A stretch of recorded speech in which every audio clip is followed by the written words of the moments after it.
Thank you very much for inviting me to give this talk. To start with, let's start with the definition of mesenteric ischemia, or how mesenteric ischemia happens. Mesenteric ischemia essentially means ischemia of the mesenteric arteries. So three main abdominal branches of the aorta, or central abdominal branches of the aorta, and two lateral, or the renal. So of the three main, the celiac artery supplies the organs of the foregut, which essentially are the stomach, the liver, and part of the pancreas.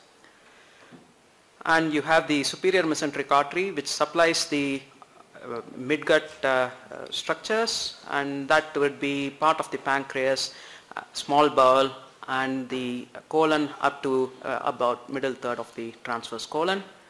And then you have the inferior mesenteric artery, which supplies the left part of the transverse colon and down up to the superior part of the rectum. So these are the three main arteries supplying the gut structures within the abdomen, and there is very good collateral supply between these three arteries. Mesenteric ischemia, acute mesenteric ischemia, occurs only when there is narrowing or blockage of at least two of these three arteries. Because there is a very good collateral supply, if there is a blockage in one artery, it's possible to bypass that blockage. So it usually occurs because there is a blockage of at least two of these three arteries. And it's a question of supply and demand. So the intestinal blood supply cannot meet the demand. That's the main reason for mesenteric ischemia. It can be broadly classified into three types: acute mesenteric ischemia, chronic mesenteric ischemia, and some people consider ischemic colitis as a type of mesenteric ischemia. We are focusing mainly on acute mesenteric ischemia today. The major causes of acute mesenteric ischemia are shown in this slide. I don't know how much clarity there is, but it can be of broadly four types. One is the embolic type, the other one is the thrombosis or atherosclerotic type. These relate to the artery. And then there is the non-occlusive mesenteric ischemia, which relates to the small vessels and not the major vessels. And the last one is the mesenteric vein thrombosis. The causes for these different types are different. And for example, the embolic type is usually due to atrial fibrillation or thrombosis, mural thrombus following myocardial infarction, whereas thrombosis is usually because of mesenteric atherosclerosis. And people who do organ retrieval will know that although this picture shows that these two structures are so far apart, they are quite literally adjacent to each other. So atherosclerotic wall will very easily occupy these two structures together. So it is due to mesenteric atherosclerosis. The non-occlusive mesenteric ischemia is due to low flow states such as shock, or you give some drugs like vasopressors and it causes vasoconstriction. And the mesenteric vein thrombosis is usually due to hypercoagulating coagulable states, so some enzyme deficiencies or protein deficiencies, malignancy, and portal hypertension and pancreatitis. So what's the pathophysiology? What happens when there is gut ischemia or mesenteric ischemia? First thing that happens is because of the ischemia, the metabolism becomes anaerobic and regional acidosis develops. Now at this stage there is no systemic acidosis. Then as a result of this, you get inflammatory reaction and the intestinal mucosal barrier is disrupted, and this leads to bacterial translocation. As this progresses, you can develop infarction and there is transmural necrosis. So there is necrosis of the wall of the intestine, and this leads to peritonitis and sepsis. The symptoms of acute mesenteric ischemia are usually due to hyperperistalsis, which is essentially cramping pain and rapid gut emptying. There could also be vague visceral pain because the gut is supplied by the vagus nerve, and the pain may be referred to the abdominal wall. It's not very easy to diagnose acute mesenteric ischemia. The initial presentation could be visceral pain, and there would be no features of peritonism. So that brings us to the commonly quoted symptom, which is pain out of proportion to physical findings. So the patient complains of lot of pain, and you expect there should be some peritonism, but there is no peritonism. And the second important symptom is gut emptying, vomiting and diarrhea.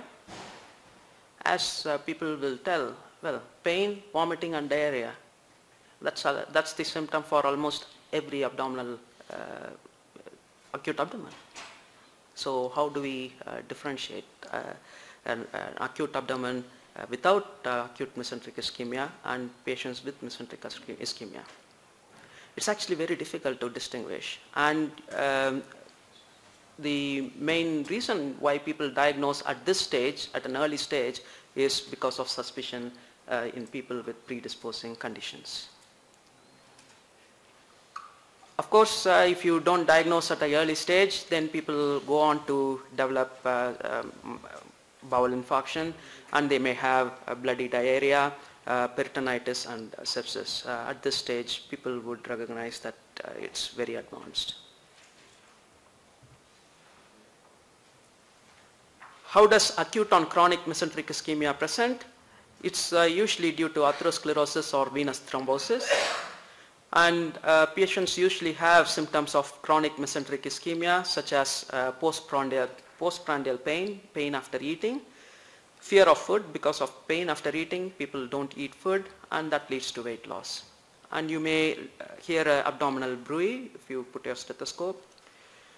And once they develop acute on chronic mesenteric ischemia, for example, a plaque dislodges and causes a block, then you get symptoms of acute mesenteric ischemia.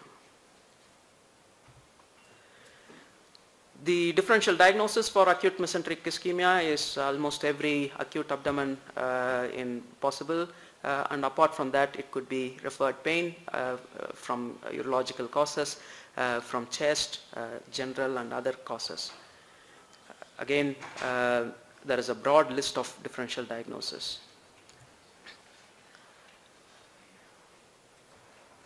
How do you diagnose? It's an uncommon condition. 1 in 1,000 hospital admissions have acute mesenteric ischemia. And because it's so difficult to diagnose, the mortality of acute mesenteric ischemia is more than 50%. That's after surgery. If you don't operate, it has more than 95% ischemia mortality rate, particularly if patient develops infarction. So the major reason for this is diagnosis is made only after bowel infarction has set in. So that's the major difficulty. So what about some blood tests and other tests? Can they help us identify whether someone has acute mesenteric ischemia? Blood tests are mainly to rule out other conditions. There is no blood test to confirm whether someone has acute mesenteric ischemia. People may have raised white cell count and acidosis, and if they are present, that usually means we are at an advanced stage and they are not reliable for early diagnosis. Patients may have hyperamylasemia, increased lipase, increased creatinine phosphokinase, or increased alkaline phosphatase. But again, these are not reliable for early diagnosis.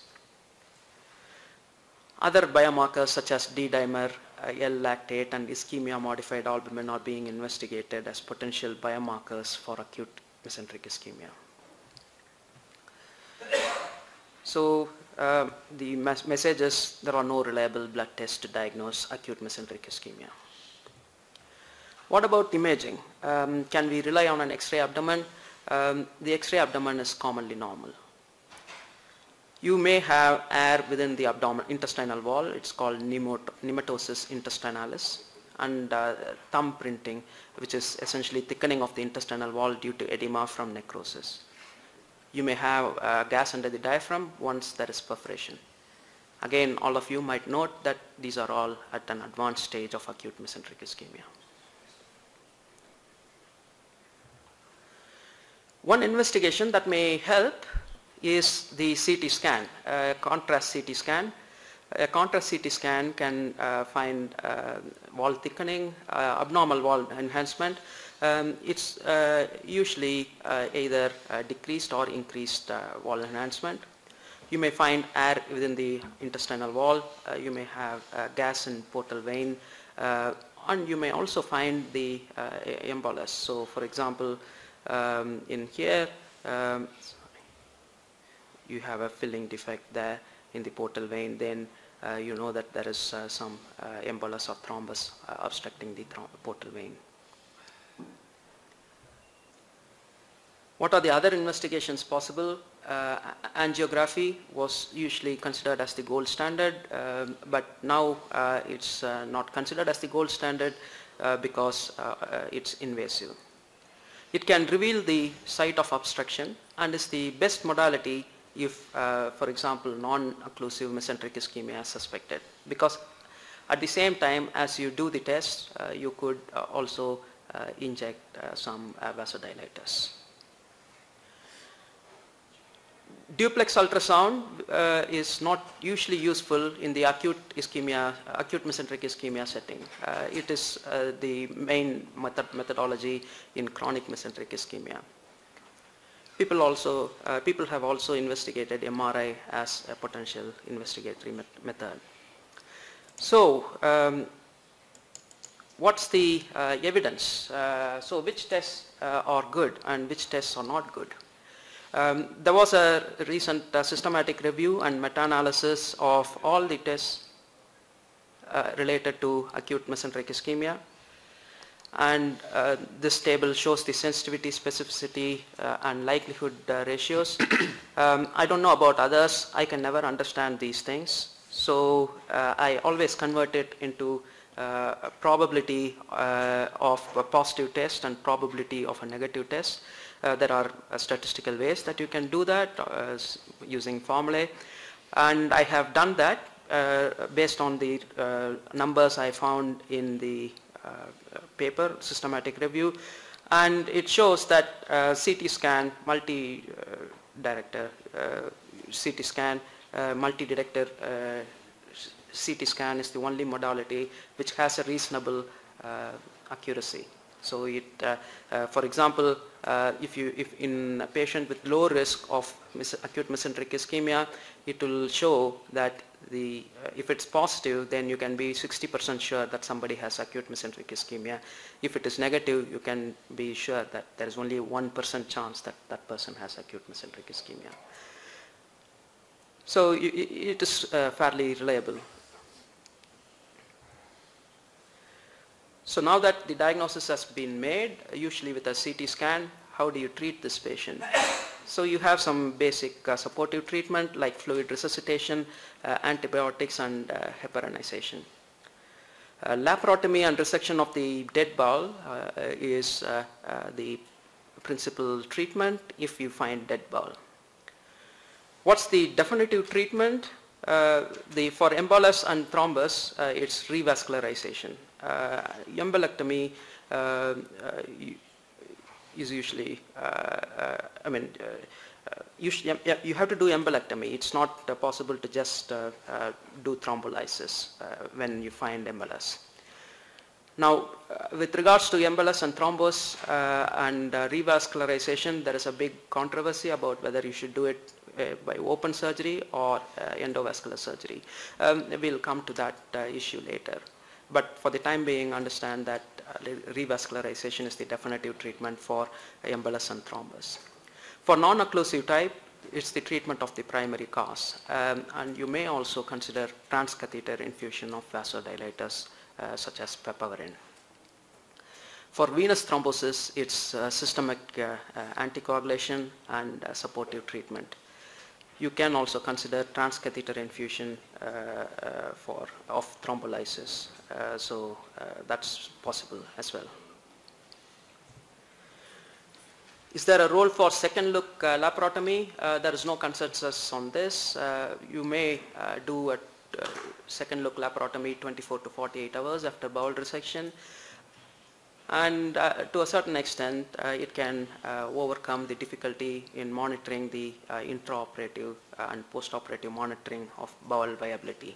It allows us to resect resect only the clearly infarcted area, and the borderline ones we can go back and look on the next day, and we can consider resection on the next day.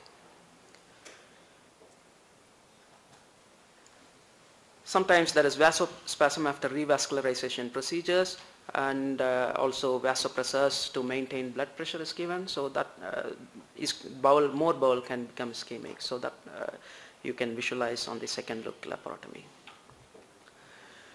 A possible treatment algorithm of the acute mesenteric ischemia is shown here.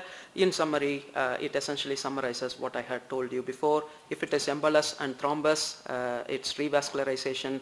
If it is the non-occlusive type or the venous thrombosis, it's conservative treatment with treatment of the cause.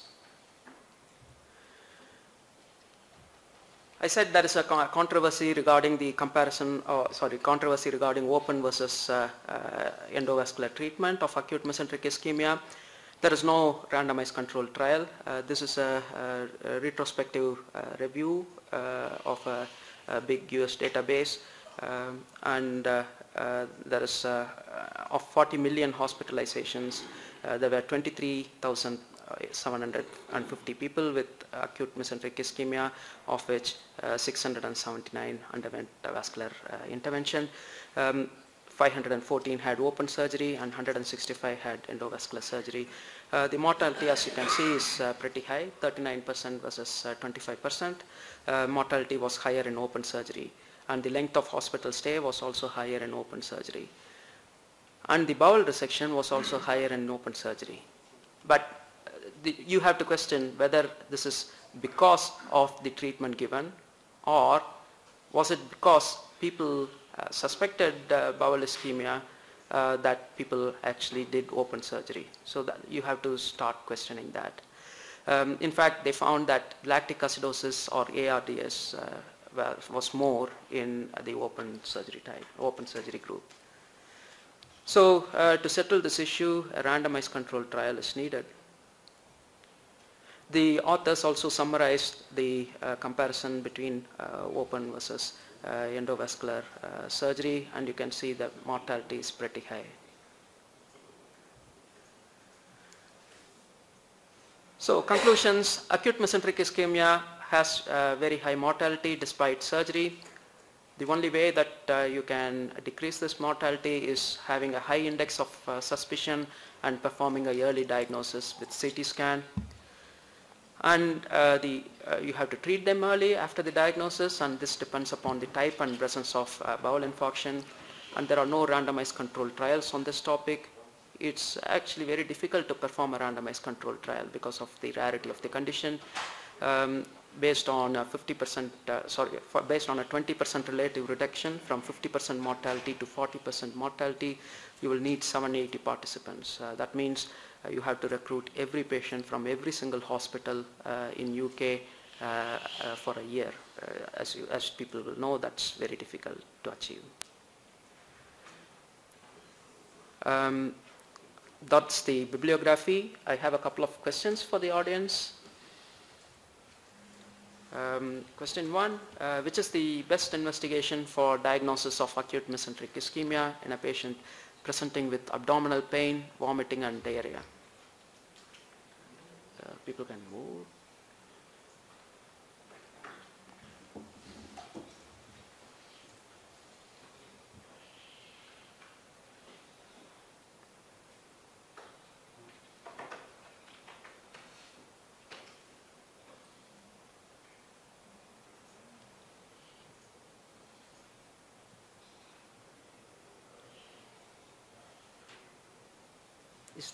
can I go to the next one? I have two short comments, please, Yeah. if I may. May I? Yeah, sure. Thank you. I think I am a pediatric surgeon from Jerusalem. Yeah. Khalil Abu Dalal, my name. I think it is very difficult to discuss and to speak about mesenteric ischemia without bringing into account the clinical disease of the premature neonatal patient, which is the necrotizing enterocolitis. It is on this field of clinical medicine and surgery, there are hundreds of papers, including clinical and basic science research. What I would like to say that necrotizing enterocolitis is a disease of the neonate who is premature.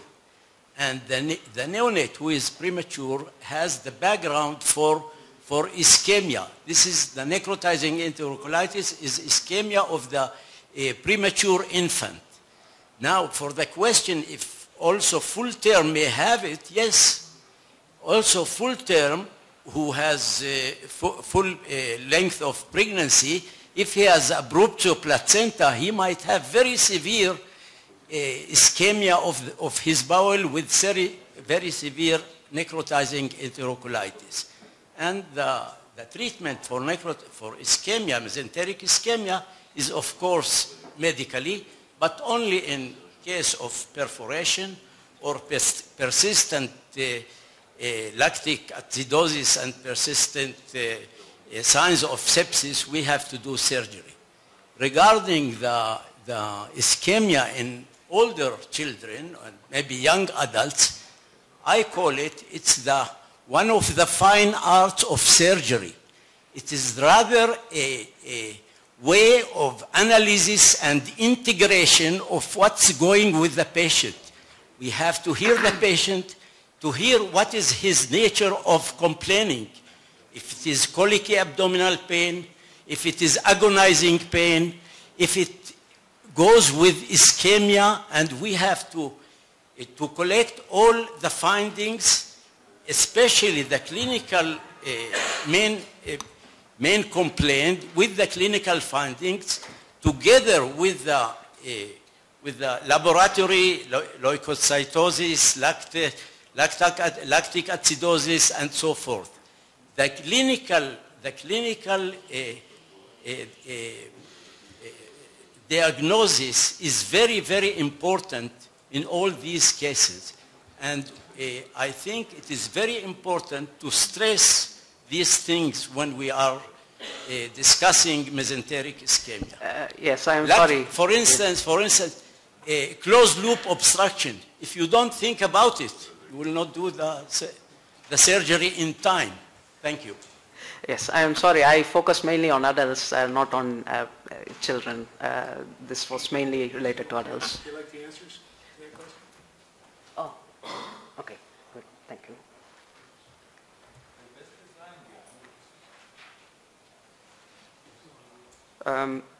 Question 2, choose the best answer. The treatment of acute mesenteric ischemia is bowel resection in the presence of infarction, maintenance of fluid and electrolyte balance, revascularization for some types of acute mesenteric ischemia, anticoagulation for acute mesenteric vein thrombosis, or all of the above.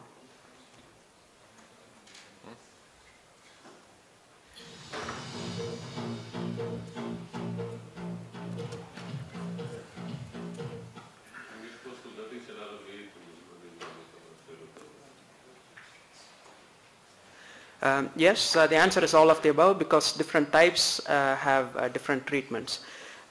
Before I finish this talk, just one last comment. One of the major advantages that people cite about open revascularization as compared to endoscopic revascularization is that during open revascularization you are able to inspect the bowel. Whereas in endovascular revascularization, you are not able to inspect the bowel. So that's one of the major reasons said as advantageous. I checked and there is no treatment which suggests endovascular revascularization plus laparoscopy. So there is nothing like that. So that's a possible. So as surgeons, we're generally operating on the end result or the complications of mesenteric ischemia. As you finish, what tips would you give us to help us make the diagnosis earlier? I would say suspect acute mesenteric ischemia. So don't just ignore patients' complaints saying that this is nothing, you don't have any peritonism. Yes, it might increase CT scans, but in a patient with with at least one of the predisposing factors for acute mesenteric ischemia, don't ignore just ordinary pain, which, for example, which we may say that's colicky pain, that's just nothing. So don't ignore because the findings appear very late. Dr. Avatori. Yeah, people have tried bedside laparoscopy. What do you think has a role in trying to diagnose it early? Again, laparoscopy, it can show differences only if there is change in the color of the bowel. So I think once the color of the bowel changes, I think we have missed the boat, and then the mortality is high. Other questions? Nicely done. Thank you. Thank you.